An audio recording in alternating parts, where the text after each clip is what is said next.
Holland 啊，John Holland 係咪 Tom Holland 嗰啲親戚嚟㗎？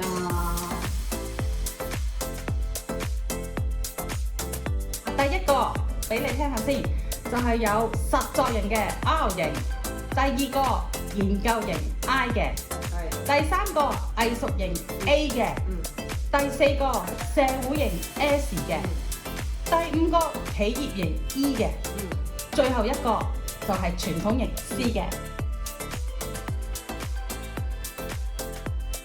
心理上面都要好強大先得嘅。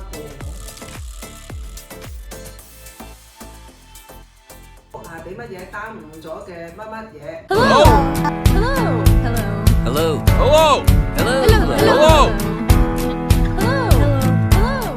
Hello， 大家好啊！我哋今日咧係第一次開台啦，咁亦都係第一集啦。咁我哋介紹翻我哋呢一個 channel 先，叫做 TVA Channel。咁咧我哋呢一個嘅節目啦，咁就係主要係分享一啲職場上面嘅嘢啦。咁就介紹翻我哋嘅大家姐啦。大家好。係啦，咁我係二家姐啦，咁亦都有個神秘嘅主持嘅，咁就係我哋嘅 V 家姐。Hello， 大家好，我係 V 家姐。係啦，咁我就介紹翻咧，我哋呢一個節目點解咧要做呢一個節目咧？咁其實就係我哋都想分享下啲職業嘅趣聞噶喎。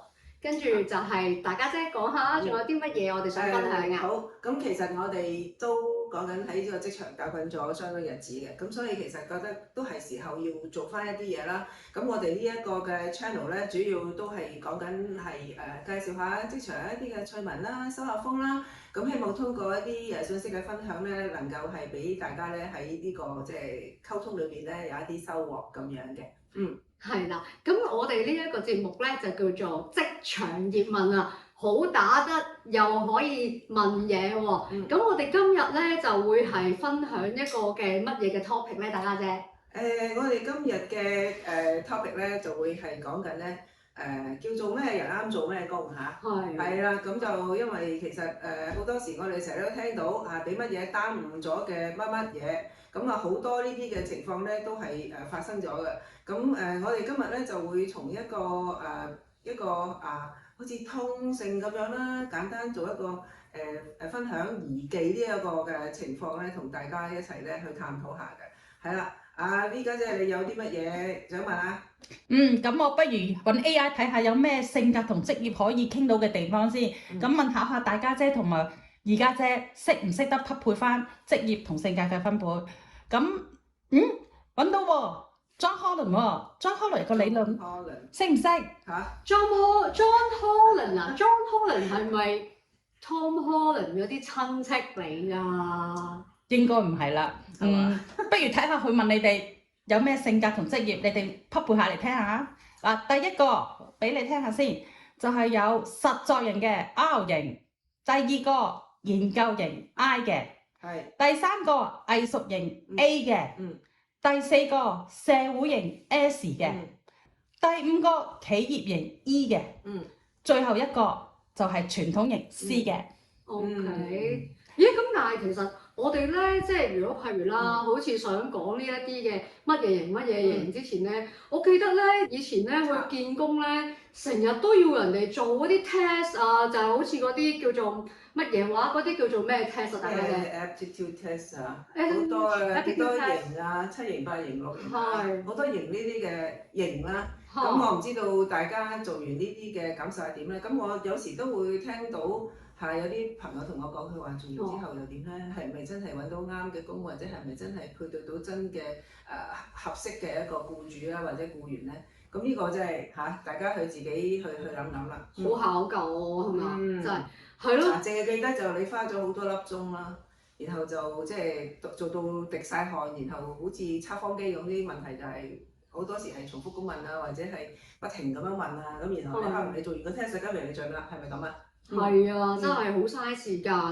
冇錯。即係同埋咧，即係講真，做完呢啲attitude test 啊，或者有一啲嘅 personality test 咧，根本上都真係已經用盡腦汁啊，簡直係跟住之後咧，仲要俾 HR 去問咁多嘅問題啦，又要介紹翻自己啦。你一個本嚟簡單嘅面試咧，就變咗個鐵人賽啦，係嘛？真係要嘥半日去講嘅喎，真係。係啊，冇錯。嚇，咁其實你喺你正式進入一個叫做面談之前咧，基本上你已經揸乾揸盡咗，可能都好影響嗰個表現啊！我唔知大家會唔會有咁樣嘅體會嚇？係啊，真係咁係咯，所以我覺得就真係做呢個 test 咧，就真係大家要即係覺得睇下自己有咩意見啦，即係睇下大家覺得係咪真係覺得有需要留言嗰度分享下，係啊，可以分享下一啲經歷嘅嚇，有啲咩奇趣啊或者其他嘅經驗咧，係啊，可以去分享，或者啲好正嘅，我用呢個測驗咧就揾到即係絕世好僱主或者絕世好員工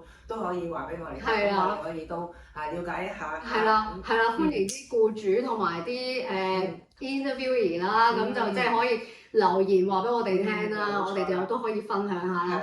咁好啦，咁我哋頭先咧講緊就係話咩性格可以揾啲乜嘢工啦。頭先就係講緊係有6個型喎，係啦。V 家姐，我哋而家我哋你想由邊個開始？係啊，由邊個開始講啊？你講第一個啊，我哋實作型啊，老實實最中意做嘢嗰啲實作型人，咁做咩好啊？實作型啊，我覺得係唔係一啲嘅建築業做手作仔嘅嘢啊？咁我哋講義先定講技先？講技先啦，不如咁梗係啦，即係趨吉避凶都係要講個技先㗎嘛。為咗趨吉咧，我哋先行要避凶先嚇。係啦。咁好啦，咁其實你講緊一個實作型咧，我哋會覺得實作型係點啊？落手落腳做喎。咁所以一啲叫做係純粹係要講作創意啊，或者係叫做銷售一啲模型嘅嘢啊，即係唔係模型車嚇，模型公仔嗰個模型係即係冇一個實質嘅形象嘅嘢嘅模型咧，呢一類嘅工作咧就似乎咧就唔係太適合啦嚇，我唔知大家係咪咁樣睇啦。咁你話如果唔啱做呢啲嘅，咁啊而家姐佢哋有咩啱做啊？我覺得咧就真係要做啲手作仔嘅啊，即係啲即係真係實幹嘅嘢啦，真係要用手落腳嘅嘢啦。譬如一啲建築業啊，或者係一啲嘅真係可能係即係畫圖啊，係啊呢啲嘅技能咯。因為其實係啦，譬如我哋講緊可能佢要做一啲實務嘅嘢啦，咁可能係建築業啦，咁當然建築業就唔係話佢一定好前線嘅，因為建築業都會有屬於繪圖啊，或者係屬於一啲嗰個建築成本嘅計算同埋管控啊，或者係我哋叫做 procurement 喺個採購或者係各方面咧，都會係即係一啲比較定當按部就班去做嘅嘢咧，都會應該啱嘅。明白。咁其實保安啊嗰啲又啱唔啱咧？我覺得都叫唔叫做實作型？都穩定嘅，因為基本上你都係依照我覺得都可能都會啱咯。咁實作型其實性格係大概係點樣嘅咧？你講下。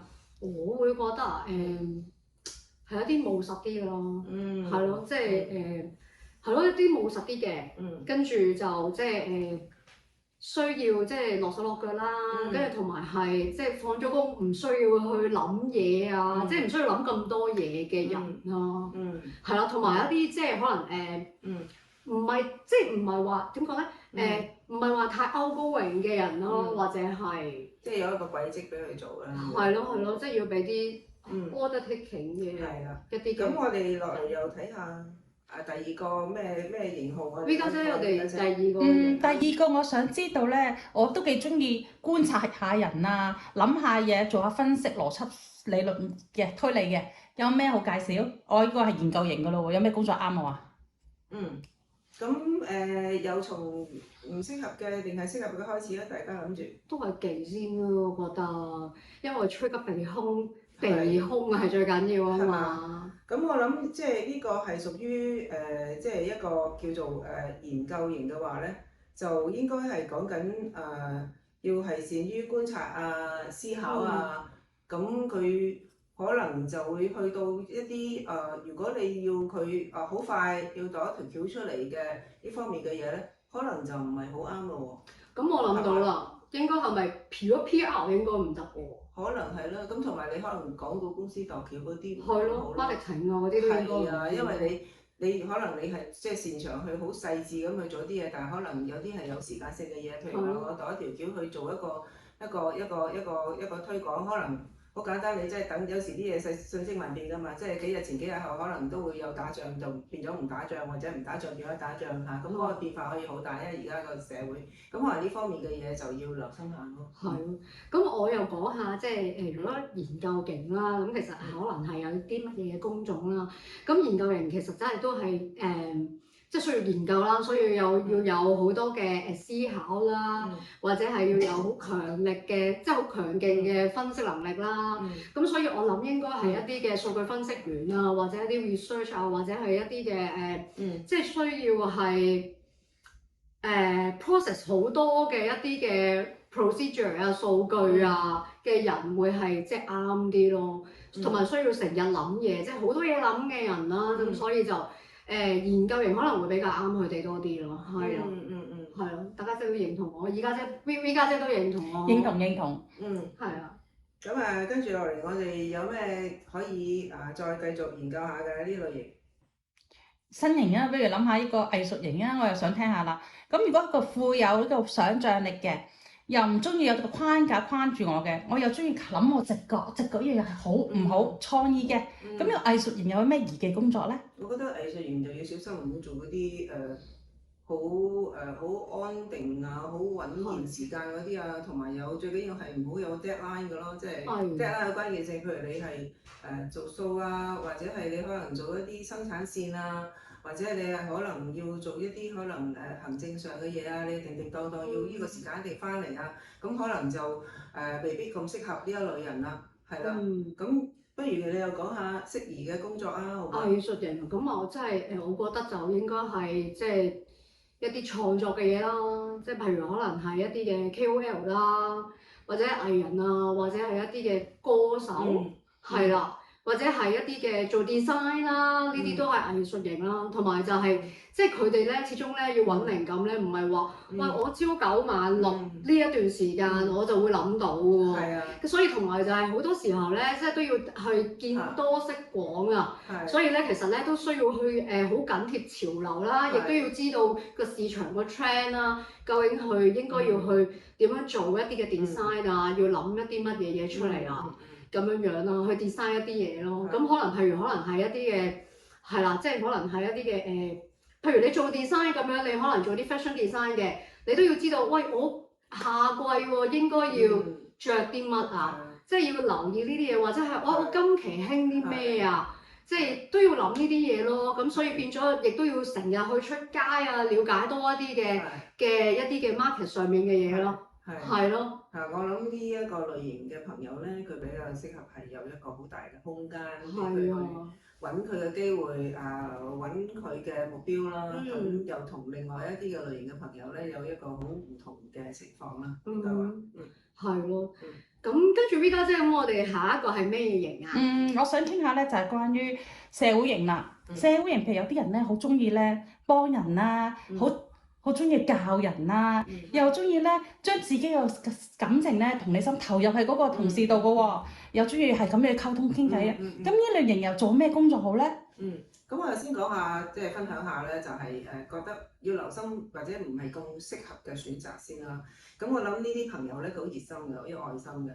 咁就可能要留心翻某一啲職業咧，佢係通過好似用一個關心嘅模式去做佢嘅業務，但係咧就要成交嘅嗰類嘅工作咧，可能佢就未必咁適合啦。因為即係呢類嘅朋友，可能佢即係專注咗喺嗰個關顧嗰度咧，都係忘記咗成交。咁係呢個喺我一啲實戰嘅經驗啦。咁我以前喺即係都喺金融保險行業做過啦。咁就某一段時間咧，就某啲團隊都幾中意去揾一啲，譬如話做開一啲社福界嘅社工嘅。咁嗱，我唔敢講100%嚇，但係我見過相當之多大比例嘅即係社工轉型出嚟嘅朋友咧。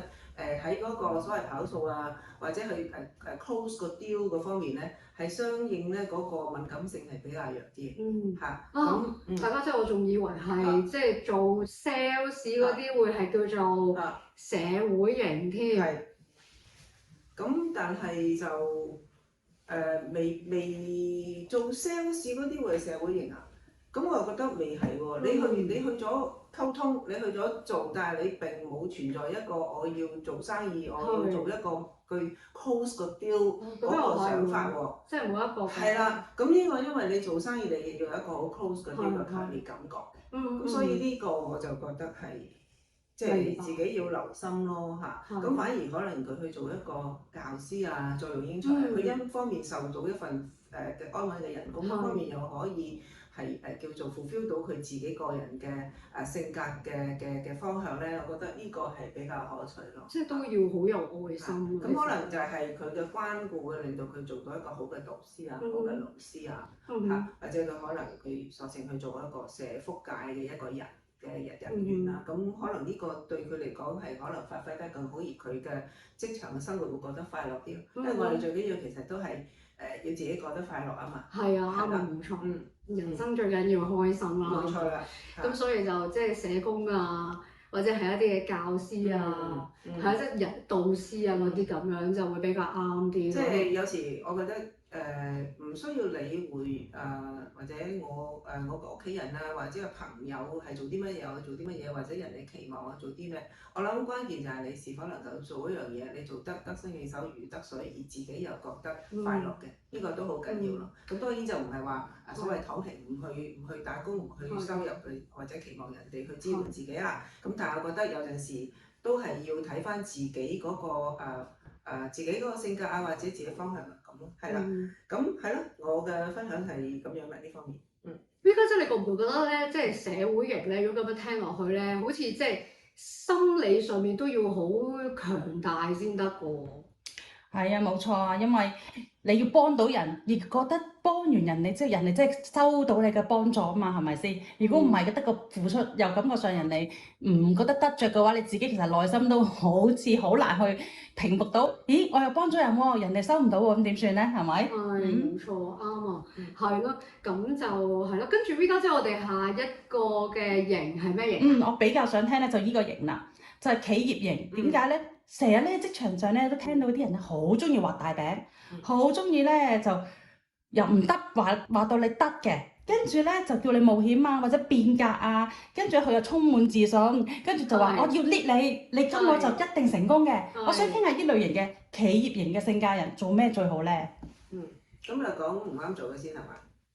係咯，做啦，記先啦。佢比較進取啦，其實咁佢對自己有好多嘅期望啦，咁同埋佢應該相應嚟講係比較喜歡主導啦，咁所以其實對於一啲內務啊，或者係要叫做要配合翻其他部門去進行工作嘅一啲支援性嘅工作性質咧，就似乎就相對會做得冇咁開心啦。我又唔敢講話一定唔可以做啦，不過會做得唔開心啦，咁就會覺得好似屈住咁樣，即係衝唔到出去咯嚇。咁所以可能呢啲朋友就可能唔可以唔考慮呢類工種嘅，就都可以唔考慮咯。咁至於適合嘅工作又點樣啊？咁應該係中意老點人嗰啲，點人哋做嘢，點到你慌嗰啲嘅性格咧，咁樣就即係都應該係幾啱，係做幾要型。咁當然喺一個企業裏邊咧，要上到位係嘛？係啊。咁就可能起步嘅時候會去業務方面嘅工作會比較容易啲啦。即係可能你會純粹係唔好做後勤啊、內勤啊，你做業務嘅嘢，咁你就好快睇到你嘅表現啦。咁同埋因為做業務咧，你就可以比較操控自己嘅業績啦。咁其實都係即係滿足到你自己性格上嘅需求啦。咁呢個都可以係一個好嘅起點咯。咁聽落去應該係咪即係都係 sales 會比較適合？即係如果做 sales 嘅話，係咪都係屬於業務開發啦？嚇，業務開發啦，我覺得。咁佢因為有呢類嘅朋友，通常佢都比較有一團火去爭取。咁變咗佢如果有適當嘅一啲嘅鼓勵啊，或者配合到佢做嘅產品或者服務係一個好正嘅服務咧，基本上佢就可以爆發到佢最大嘅能量咯。我會咁樣睇。係，我都認同。依家即係你覺得係咪啊？100% 認同。咁跟住下面，我哋講最後一個啦。啦。咁 V 家姐呢個係乜嘢啊？呢個咧應該大部分企業都存在嘅工種啦，或者性格嘅人嘅。咁就係最中意咧就係處理數據啦。咁咧根據公司嘅規章制度啊，或者嗰啲公司嘅業務啊要求咧，就根據嚟做嘅，好乖。乖乖巧巧去做嘢，做嘢又細心嘅，就係傳統型嘅人同事啦，係咪啊？係。係。咁啊，傳統有啲咩人唔啱咧？咁就唔好掂，我自己覺得啦，即係都係從實戰經驗裏邊即係體會到啦。咁傳統型嘅朋友咧，佢一樣嘢都去按部就班啦。可能都係依一個規矩或者框架去辦事，佢會覺得係會所謂comfortable 啲啦嚇，即係個心態上會覺得舒適啲。咁所以一啲好講求創意啊，變數好多嘅工種咧，就未必咁容易駕馭到咯嚇。咁例如可能係一啲嘅創作嘅工作啦，譬如話係廣告公司啊，或者係一啲需要度橋嘅工作啦，又或者係可能係要搞 event 啊，或者 PR 公司啊呢類好前線嗰啲崗位咧，都唔係太啱咯。咁佢會覺得比較辛苦啊，因為你要不斷要去諗一啲新嘅嘢，要跳出框框而跳出框框正就係佢可能未必覺得咁舒服嘅一個情況啦。明白。係啦。咁不如你又介紹下啱做嘅工作好嘛？我諗啊，應該係做 admin 啊，或者係做啲HR 啊，即係比較 call centre 嘅職位啦，係咯，即係可能會計呢啲係咪都啱咧？因為佢傳統嘅嘢，咁佢有一個跟循，咁反而就係話因為佢有嘢去跟循住，而佢又中意去按一個按部就班或者去框架做事咧。反而可能係喺另一方面咧有好大貢獻嘅，因為我哋而家呢個社會咧下下都講合規啊嘛，咁佢咪就係一個最好嘅一個合規嘅守護者咯。compliance 咯。冇錯啦，即係 compliance 合規嘅嘢，佢就係最好嘅守護者。咁而因為佢喺呢度發揮到咧，反而就係有助佢嘅發展啦。即係我會咁樣睇。明白。好啊，咁嗱，我哋今日咧都已經係講咗即係呢個6個性格揾啲乜嘢嘅工啦，咁就係啦，咁希望大家咧自己都可以去了解下，睇下自己嘅性格係點樣嘅，跟住然後希望我哋今日嘅分享咧，亦都幫到大家可以揾到即係啱嘅職業啦。咁係啦，咁我哋今日個 topic 就大概講到呢度為止先，分享到嚟呢度先。咁啊，多謝。V 家姐、大家姐分享啦，咁就希望大家咧都能夠有得着嘅，同埋如果咧有啲乜嘢咧，大家都可以留低你嘅 comment 俾我哋啦，咁我哋下次咧可以咧逐一去諗一諗、分析下，同大家去研究下嘅。咁如果大家有啲乜嘢想，正如頭先V家姐講啊，如果有咩想問啊，或者係因為依家都係大家跳槽嘅一個高峰期啊，或者一個合適嘅時候啦。咁如果大家有啲咩覺得可以問，咁歡迎大家喺留言區嗰度話俾我哋聽，我哋會盡量去睇下有啲咩可以分享到嚇。咁如果大家都喜歡呢條片嘅話咧，就記得點樣啊 ？Like 係啦 ，share 係啦 ，subscribe 係啦。好，咁我哋就去到呢度為止啦，係咪？係咪？好啊，咁我哋下集再見啦。